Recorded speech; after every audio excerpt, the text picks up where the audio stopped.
నింబకుసుమ భక్షణము అన్నది విధింపబడింది. మనకి గొప్ప విషయంగా భావించేది ఏది అంటే, ప్రకృతిలో ఏ ఏ కాలమునందు ఏ ఏ రోగములు పొటమరించే అవకాశం ఉందో ఆ రోగములకు కావలసినటువంటి ఔషధములు ఆ కాలమునందు ప్రకృతి కటాక్షిస్తుంది. వేసవి కాలం వస్తోంది అనేటప్పటికీ వేడి పెరిగిపోతుంది. వేడి పెరిగిపోతుంది కాబట్టి తత్సంబంధమైన రుగ్మతలు శరీరంలో పెరిగిపోయే అవకాశం ఉంటుంది. అటువంటి రుగ్మతలు పెరగకుండా ఉండాలి అంటే నింబకుసుమ భక్షణం అంటే వేప పువ్వు, ఆ కాలమునందే వేప పువ్వు కూడా వస్తుంది. వేప చెట్టు చాలా గొప్ప చెట్టు. వేపకి సంబంధించినటువంటి అన్ని పదార్థములు కూడా ఔషధియే. ఆఖరికి వేప చెట్టు మించి వచ్చే గాలి కూడా గొప్ప ఔషధి.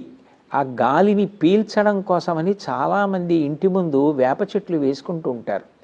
అది మనిషికి గొప్ప ఆరోగ్యాన్ని కల్పిస్తుంది, ఊపిరితిత్తుల్ని పటుత్వంతో ఉంచుతుంది. అందుకే మీరు చూడండి, అంటురోగాలు వచ్చినప్పుడు, చర్మ సంబంధమైన వ్యాధులు వచ్చినప్పుడు ఈ వేపాకు సంబంధమైనటువంటి ఉపయోగం వాటిని వాడుకోవడం చాలా ఎక్కువగా ఉంటుంది. అది క్రిమిసంహారిణి. అందుకనే ఋతువు మారి వేసవికాలం వస్తోంది అనేటప్పటికీ శరీర ఆరోగ్యానికి భంగకరమైన సమస్త సూక్ష్మాంగ జీవులను నిర్మూలించడం కోసం ఆ వేప పువ్వుని ప్రధానంగా వాడి ప్రసాదాన్ని తయారు చేస్తారు. యద్వర్షాదౌ నింబసుమం శర్కరాంల ఘృతైర్యుతం భక్షితం పూర్వయామేస్య తద్వర్షం సౌఖ్యదాయకం అని మనకి శాస్త్రవచనం. యద్వర్షాదౌ నింబసుమం, ఒక కొత్త సంవత్సరం వస్తోంది అనేటప్పటికీ మనం తయారు చేసే ప్రసాదంలో ప్రధానమైనటువంటి పదార్థం ఏది అంటే ఆ వేప పువ్వు. యద్వర్షాదౌ నింబసుమం, దానితో పాటుగా బెల్లం. బెల్లానికి నిలవదోషం లేదు కాబట్టి ప్రసాదాలన్నీ బెల్లంతో తయారు చేస్తారు కాబట్టి పంచదార అని అన్నప్పటికీ బెల్లాన్ని కలుపుతారు. ఆమ్ల, చింతపండు కలుపుతారు.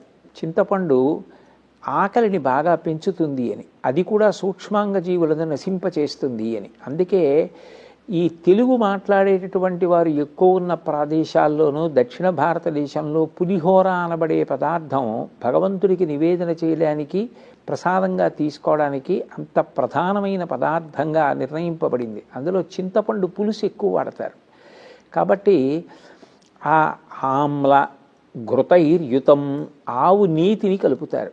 దీనితో పాటుగా ప్రత్యేకించి ఆంధ్రదేశంలో అరటిపండు ముక్కలు, చెరుకు ముక్కలు, తేనె, ఇటువంటి పదార్థాలు కూడా కలపడం అలవాటుగా ఉంది.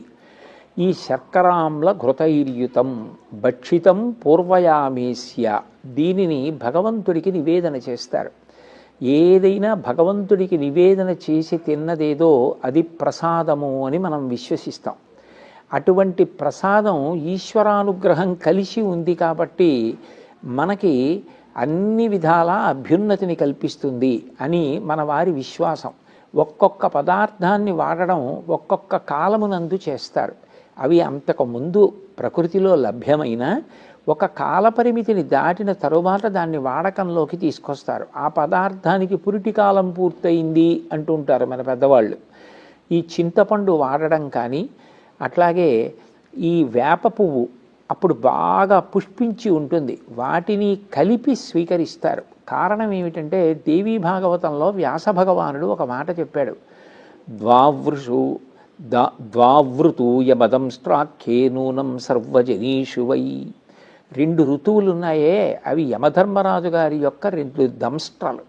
ఒకటి వసంత ఋతువు, రెండవది శరదృతువు. శరదృతువు యమధర్మరాజు గారి యొక్క ఒక కోర, వసంత ఋతువు యమధర్మరాజు గారి యొక్క వేరొక కోర.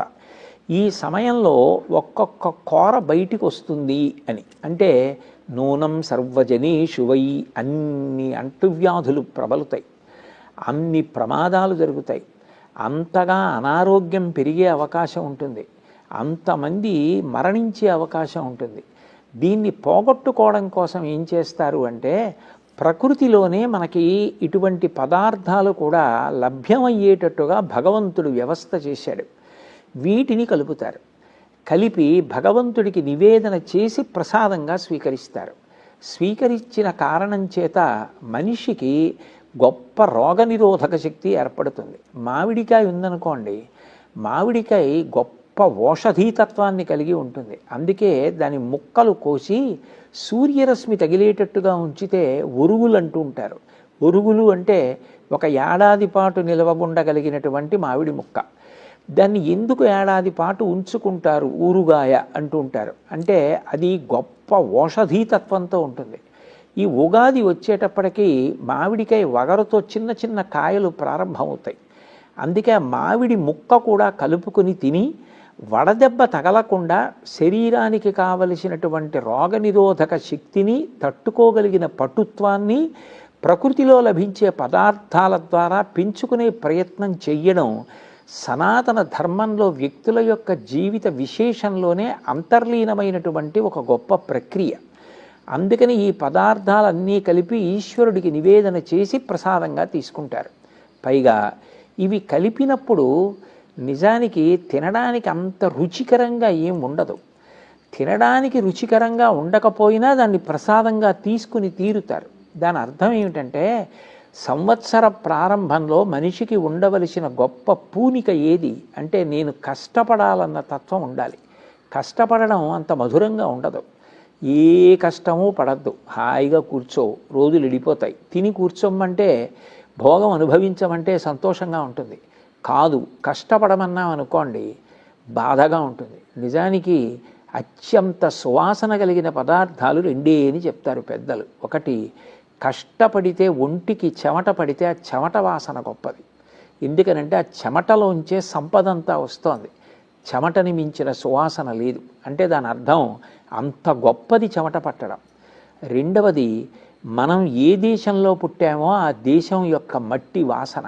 అంటే దేశభక్తి అలా ఉండాలి, కష్టపడడం అలా ఉండాలి. మనిషి కష్టపడడం ప్రారంభం చెయ్యకపోతే ఆ సంవత్సరంలో ఆయన ఏం సాధించానని చెప్పుకుంటాడు, ఏ ఫలితాన్ని సాధిస్తాడు? దేశం భోగభాగ్యాలతో పాడి పంటలతో ఉండాలి అంటే అందరూ కష్టపడకపోతే దేశం ఎట్లా వృద్ధిలోకి వస్తుంది?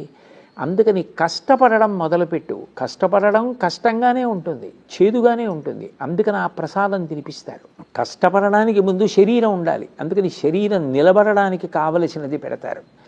ఇప్పుడు బాగా కష్టపడ్డ తర్వాత భోగి పండగ వేళటికి ఉత్తరాయణ పుణ్యకాలం ప్రవేశిస్తోందనేసరికి పంటలన్నీ ఇంటికి వస్తాయి. ఇంటికి వచ్చిన తర్వాత ఆ రోజున చక్కెర పొంగలి వండుకు తింటారు. అందుకే ఆ పండగకి పొంగల్ అని పిలుస్తారు. పొంగల్ అంటే మకర సంక్రమణం, సంక్రాంతి.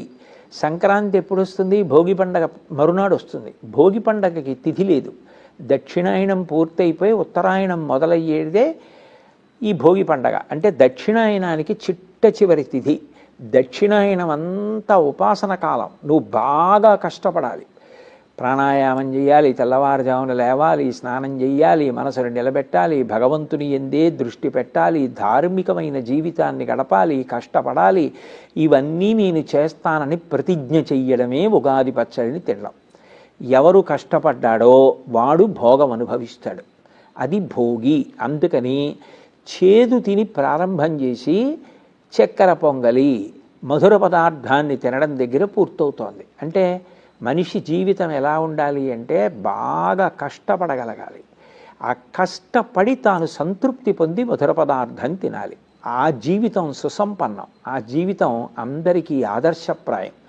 ఇది చెప్పడం కోసమని ఈ పదార్థాలను కలిపి మనం భగవంతుడికి నివేదన చేసి ప్రసాదంగా తీసుకుంటాం. నీ ప్రయత్నంలో అప్పుడప్పుడు విజయం లభించకపోవచ్చు, నువ్వు బెంగ పెట్టుకోకూడదు. ఈశ్వరుడు ఎందుకో నిన్ను ఆ మార్గంలో వెళ్ళవద్దన్నాడు. అటు విజయం లభిస్తే ఏమో నీకు ఏ ఇబ్బంది కలిగి ఉండేదో అందుకని భగవంతుడు వెళ్ళవద్దన్నాడని పూనిక పోగొట్టుకోకుండా, ఉత్సాహం పోగొట్టుకోకుండా ప్రయత్నాన్ని మాత్రం చేస్తూ వెళ్ళగలగాలి. కర్మణ్యేవ అధికారస్తే మా ఫలేషు కదాచన మా కర్మ ఫలహేతిర్భూ మాతే సంగోస్త్వకర్మణి అంటాడు గీతాచార్యుడు.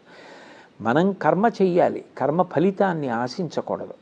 ఆ ఉత్సాహం నీకు ఎప్పుడూ ఉండాలని చెప్పడమే ఈశ్వరుడికి నివేదన చేసి ప్రసాదంగా స్వీకరించడం.